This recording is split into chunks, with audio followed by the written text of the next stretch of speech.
hockey. Yeah. My favorite. It's Judd's Hockey Show.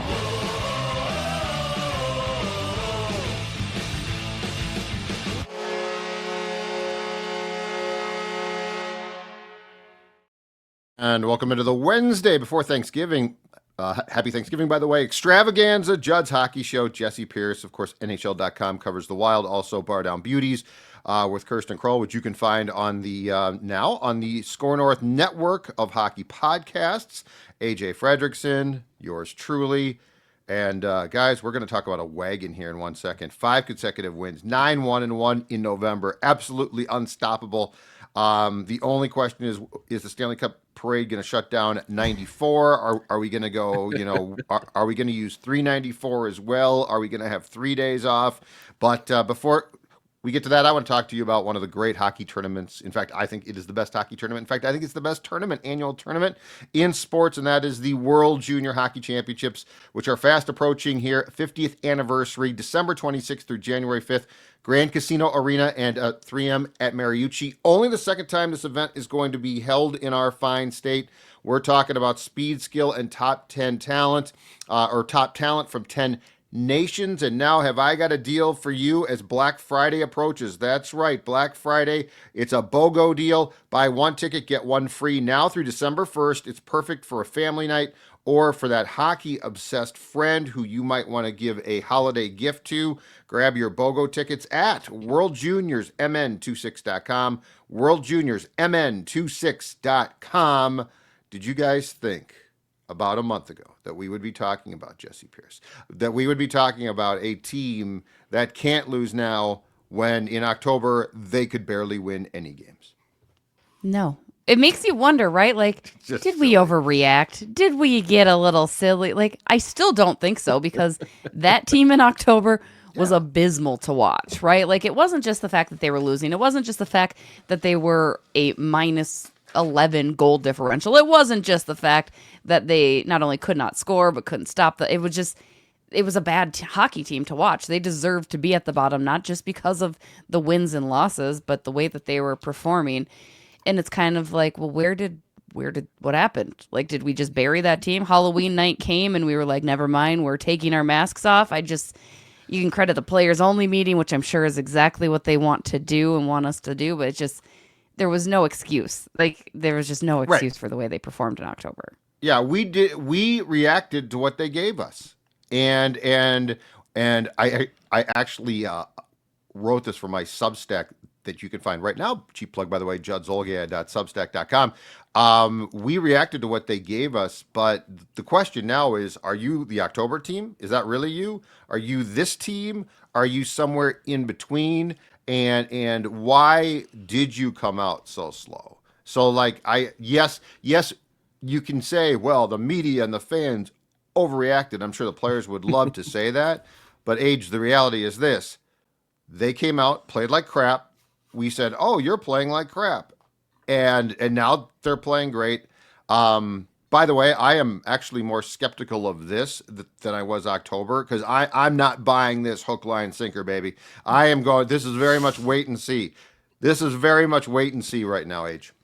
Yeah, my question would be, do you think how jarring would it be if it was flipped the other way? Like, they started off red hot. They won 9 of their first 11 games, and all of a sudden the month flips over, the calendar goes, and after Halloween passes, all of a sudden they are just this abysmal team that can't find the back of the net, blah, blah, blah.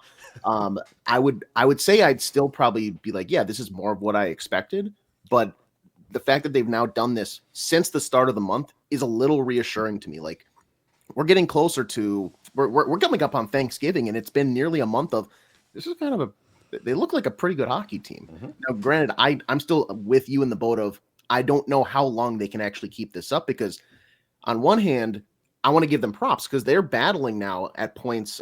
They've had games where like 3 of their centers are out, and they're calling up. They had Yakov Trenin start at the center position for one of these games, and they're still playing decent hockey. But at the same time, it makes me think, like, why was the start of the year just so slow? Like, obviously you didn't have Matt Zuccarello. He was an addition. He was a good addition, but you could have still played better hockey with him out. Nico Sturm has now been back for a game. He looked fine, but clearly you were able to do it without him. So there's a lot of stuff that I am just hung up on of, can this continue? Why didn't this start earlier? We'll have to wait and see. But right now, you got to just enjoy it because they're back in the playoff picture. I think the thing for me is the October team you could explain. Like, it just felt explainable. Like, okay, sure. I mean, it was bad, but you're like, yeah, maybe we had high expectations. This is like, what happened? Like, you can't put your finger on what the difference is. Like, why all of a sudden? I think the reality is, and it's a simple reality, it's somewhere in between November and October, right? Like, this team is somewhere in the middle because ultimately Gus or Jesper's going to let up a goal, or they're going to let up 3 goals, and the Minnesota Wild are only going to score 2, and they're going to lose. Like, they're somewhere in between the October November versions. I think. Would I like to believe they're closer to what this November team is showing? Absolutely, and I think that's probably par for the. I think that's probably true more so, but it's funny because October you're like, yeah, maybe look at this roster. Sure, it's not that good. Maybe that makes sense, and now it's like you can't figure out why November's so hot. I also think that the fact that they are like October to me is explainable in the fact that they came out and played like they thought that they were talented enough to play like that, which was super loose hockey. And like my only question about and 9-1-1 is not sustainable, but my only question about this month is, are you willing to play like that through the springtime? Because that's the question. Are you willing to go nose to the grindstone? And because I mean, this is tough. Like what they're doing right now, it's impressively tough. Like it's not like you're watching this high flying team. Now they've got some nice goals, but those all start because they're actually paying the price defensive zone wise. So it's more a question to me of, do you want this? Or were you embarrassed and now you're like, we're going to work our ass off and then we're going to hit some lull, right? Some wild lull. And now you got weird goals being scored again. What I have for you two is a pie chart of praise. A Mackey and Judd, we do this on the Vikings all the time. We do it on our Timberwolves Flagrant Howls podcast once in a while. But I have sliced up pieces of pie to give to this team and its players for the 9-1-1 turnaround that includes 5 consecutive wins going into a game tonight against the Blackhawks. So I'm going to start at the bottom. Stop me after each one. Chime in. Okay. Tell me your thoughts. But there's just been a lot of. It feels like there's been a lot of stories and a lot of reasons out there. You know what happened here? What happened? And I think we as a press corps probably are guilty of like trying to set like specific, like this is what happened. This turned the season around. Yeah. I need an explanation. Like that's just my curiosity. Like just tell me why. Like I just need. But there is no. But see, that's our problem. Like, tell it to me. I agree with you, but see, I think it's. But what they're not going to say is, okay, Jessi, come here. We'll just tell you only. Yeah. We started to care. You know, before you get into that, because I'm very excited to have some pie this morning ahead of Thanksgiving. That's one of my favorite dishes. Yeah, well, I'm a cherry pie. I'm a fruit berry. Yeah. I can leave the pumpkin.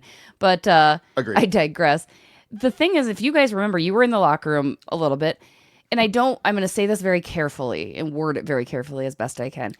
They didn't care. Like there wasn't exactly alarm in that room in October, right? Which is even more so. That's where my frustration kept stemming from. I'm like, so maybe they knew all along within that we're going to be better in October and you guys are, or in November. And because that's the thing in October, like there was no panic. There was no alarm. Nobody was like freaking out like we were. And to me, that was also slightly concerning because it's like, you guys are watching how you're performing, right? Like we're seeing this too, but I don't know. And the Western Conference too. The bad thing is you gave up a ton of potential points, and the Western. Yeah. I mean, the parity in this league right now is crazy good. Like it's crazy. Like look at the standings. It's absolutely nuts. Like they're in third place right now. A bad week, they're out of the playoffs again. And you gave up those points that could have sort of padded that.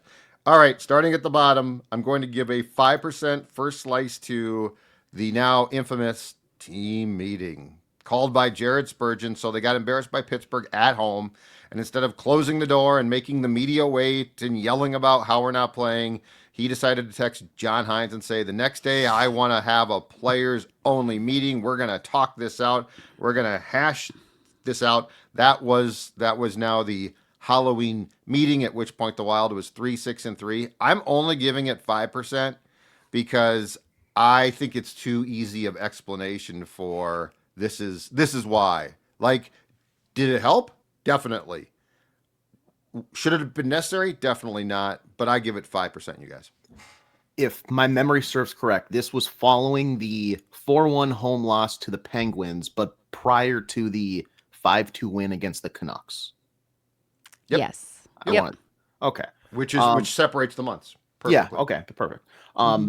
Yeah, I think like anywhere in the 5 to 10% range for this, I think is fine, because it's like if you're going just the meeting and not individual stuff, if they got together on a room, we're like, all right, guys, we should probably start caring, then jack it up. But 5%, we don't really know the inner workings of these closed door, like they're closed door for a reason. I would love to be a fly on a wall, because I would love to know how high tempers got, or maybe how like Hallmark movie things were, where we got to rally together, guys, blah, blah, blah. 5% feels fine for me. Mm-hmm. Agreed. Because I don't think even in those closed door meetings, I don't envision a lot of, as Age said, heated conversations, a lot of very direct, honest conversations. I think you've got a Marcus Foligno, you probably got a Zach Bogosian talking. That's probably about it. The rest of the guys, I don't see tempers really flaring too high that are going to get me going. I would love to know that Kirill maybe said a thing or two, like, you guys are disappointing and upsetting me type of thing. You know what I mean? Like, you failed me. and I took all your money. Yes, exactly, play well, because right? I took all of your money. This no fun hockey. This no fun hockey. Yeah. Just as a quick aside, I do wonder how much that factored in initially when guys saw that contract. Like, and then you started to see all these other contracts, more importantly, all these other contracts trickle in, and McDavid, for the good of the team. I mean, there were like, 3 or 4 guys for the good of the Eichel, yeah. For the good of the team, and then you got Kirill's like, oh, hey guys, what's up? I just wonder. I mean, these guys are humans. They have big egos. I know Kirill's fantastic, and he deserves his payday. But boy, did that look like a basketball or baseball move in a real team sport.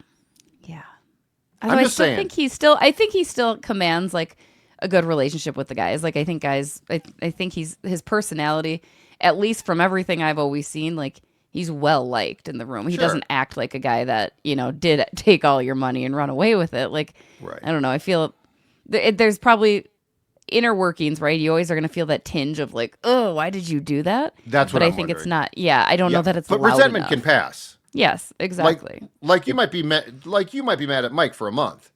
Yeah. But it's going to pass. Yeah.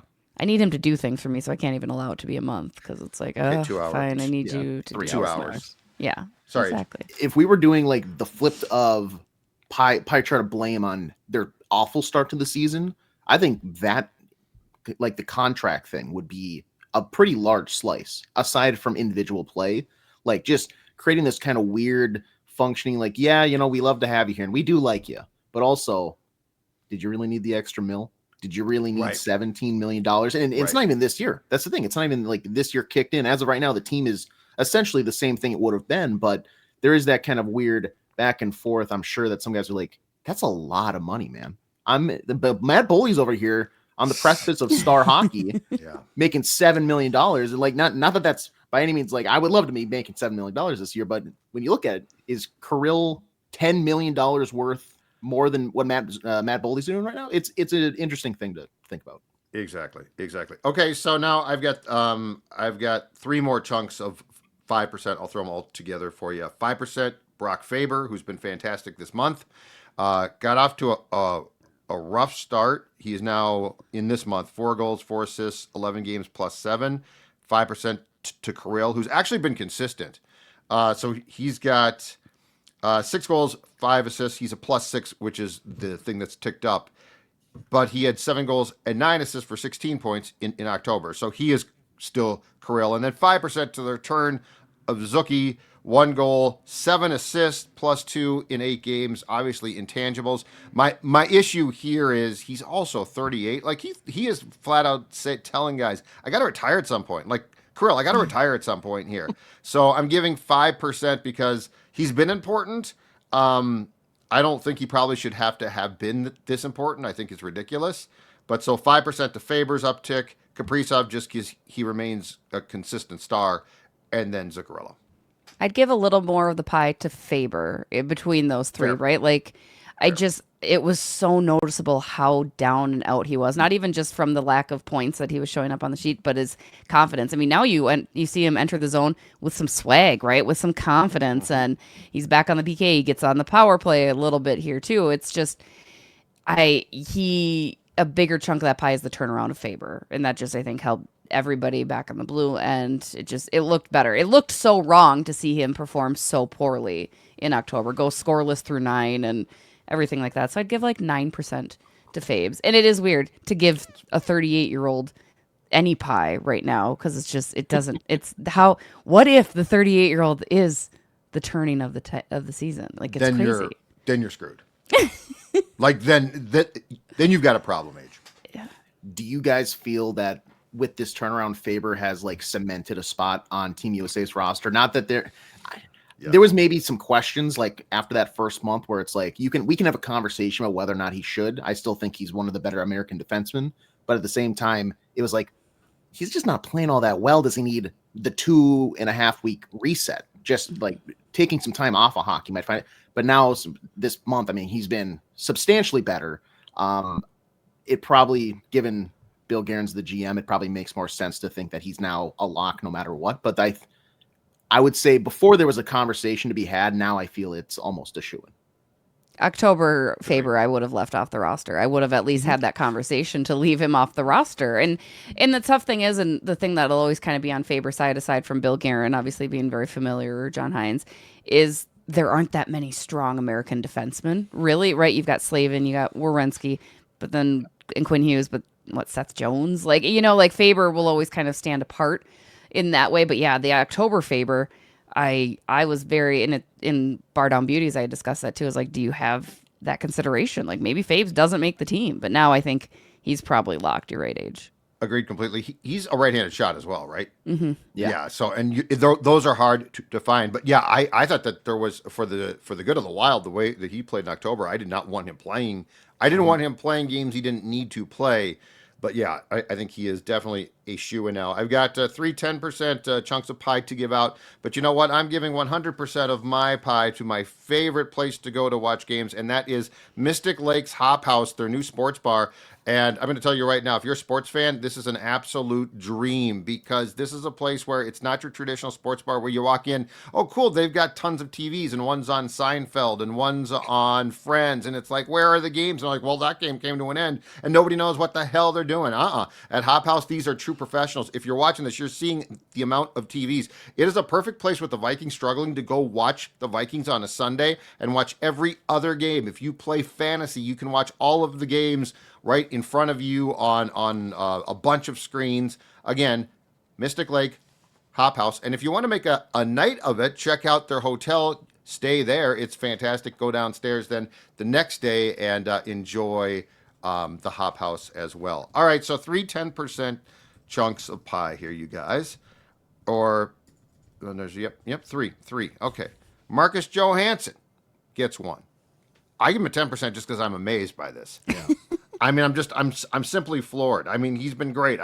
I get it.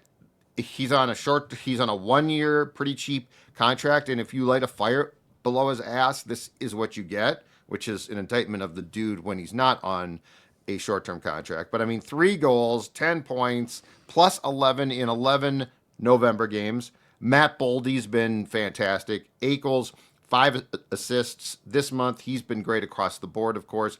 And then I also give a 10% chunk to John Hines. I put John Hines' system above the meeting. I think John Hines, this is how I think he wanted them to play, and they just didn't, which was also on him in October. But 10% to John Hines, 10% to Boldy, 10% to a guy who will forever drive me crazy because of what he chooses to play and not play, Marcus Johansson. Age, you take the first step.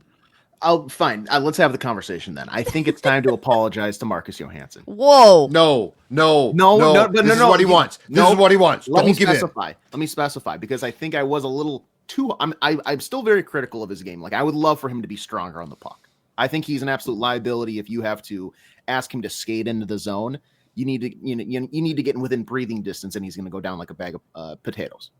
But other than that, he's been useful, and I expected no usefulness whatsoever. Yep. I expected him to be just a moving traffic cone out there for this team. And Agreed. this month, he's been substantially, like, compared to what I thought, he's almost a superstar. So I'll apologize for having such a low bar. But now the problem here is, and this is where I think he does have a problem, the bar has been raised for him greatly. We know what he can do and can be like an impactful player on this roster. So as soon as we see it slip, it's going to be noticeable. We're going to go right back to the narrative that I think we all assume we should be talking about every single time he steps on the ice. So he's made a problem that he's going to have to live with now, which is we know he can try. We know he can be useful. He's going to have to do this for the rest of the season. I disagree that I think that his slice of pie would be the same as Bold. I think Boldy and Heinz's like impacts on this run have been just more impactful. Like, because in my mind, it's exactly what I just said. And Johansson, he's been useful.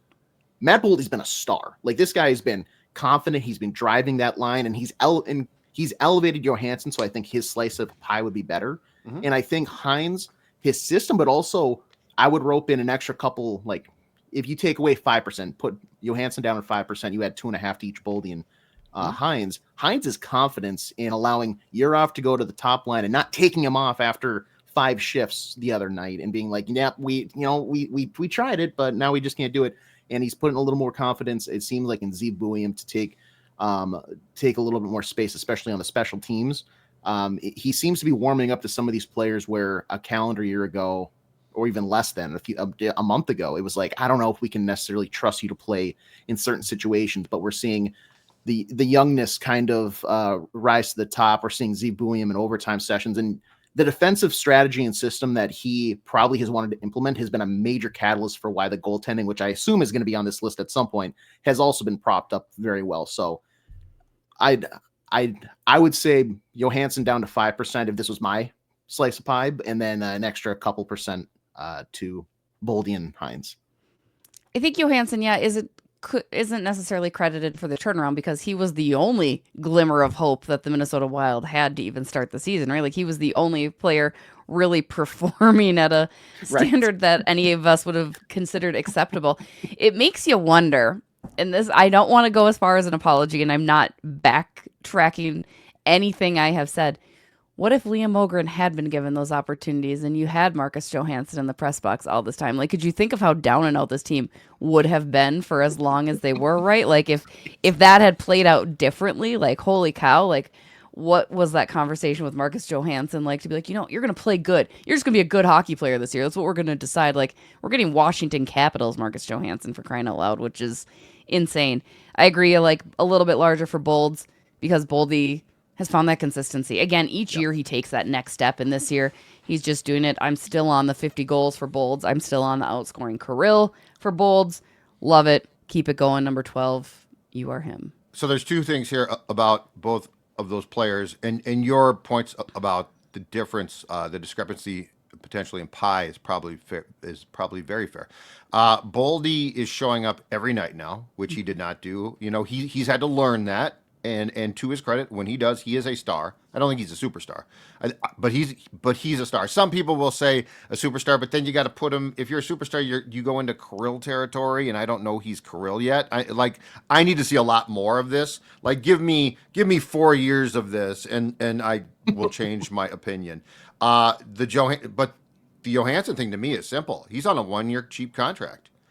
This guy has dogged it every time he's had security, and when he doesn't, he's got some talent, and this is why I won't apologize. This is why he, in my opinion, is part of the problem too. Like, with this team, sometimes is he feels like, oh, I want to keep playing. Now I'm going to try as hard as I possibly can. I'm going to show you what I can do, and he gets pats on the back. Oh, look at how he brings the puck into the zone and all that, and it's great. But where's this been consistently? So I give him. Like this, he's playing really well. I give him credit for this, but it's also absolutely maddening. If you were to put a Wild Hall of Fame guys that only tried when it suited them, like, you would have a heck of a roster, like through the years, not this team, but like I could give you a team that, oh man, okay, now it's time to double down. Now it's time to try hard. So I give him credit for what he's done. He's looked good, but I guess in retrospect, it shouldn't be a surprise. He often, I think he did. I think before his last contract with the team before this one, he did the same. He pulled the same stunt. He got here. Oh yeah, he had been traded here again for the second time. And if you guys remember, he went into the playoffs and played really pretty well. And he got like a 2 or 3 year contract. And then he immediately went back to, I got security. Honey, I'm home. But you're supposed to be at a game. I don't care. I'm making my money. So anyway, I very begrudgingly will credit him. All right, 15%, and this is just sort of a team thing, okay? 15% to the defensive structure that has I think been the driving force in this team's success this month. The Wild right now in the month are giving up an NHL low 1.55 goals per game. The Eriksson Ek line with Boldy and Johansson has been absolutely fantastic. They're playing against the team's best line, and then they're also scoring. And just for the context, the Wild allowed 3.9 goals per game in October. So 3.9, and we'll get to the goaltenders, but 1.55. I think the defensive structure, Jessi, like that to me, forget the meeting, forget Zucchi's back. You decide that you're going to play this way, and it's hard to play this way, but you decide that, you're going to win hockey games.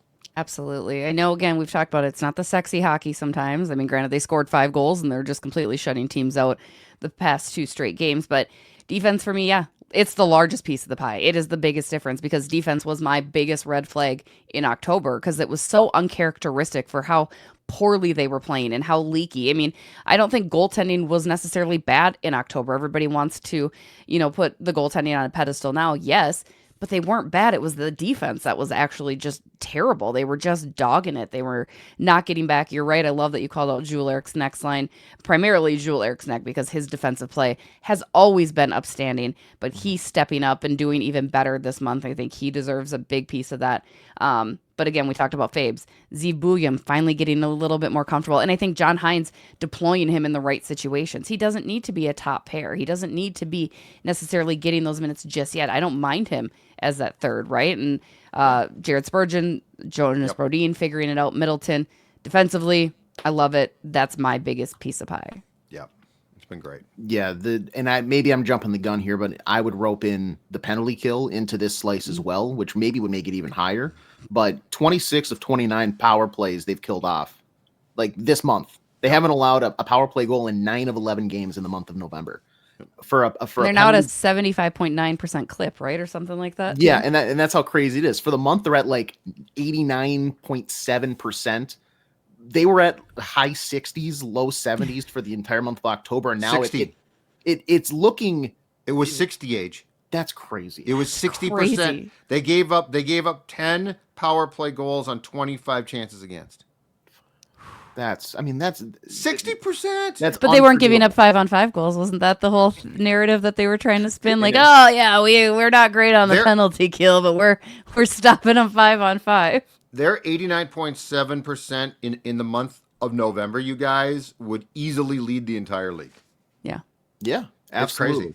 My question would be: do you feel like they're more disciplined in 5-on-5 play? Because it feels like they've maybe stepped back. Like there's not as many chances going the other way for like whatever team they're playing against. But also it's the John Hines structure change, which I feel like they're playing the way that they probably wanted to, which is defensemen. They pressure the puck here at the top. They force a pass to the wall for like something low angle and low percentage, and then they kind of back off and say, you know what, you just do whatever you want, and you're going to kill time. And then it's the clearances have gotten better. The clearance success rate has gotten a lot better. The sticks taking away passing lanes has gotten a lot better. You don't see as many guys kind of standing around on the crease. They're active. They're kind of moving. They're doing the piston charge back and forth, even if it's a couple strides here and there.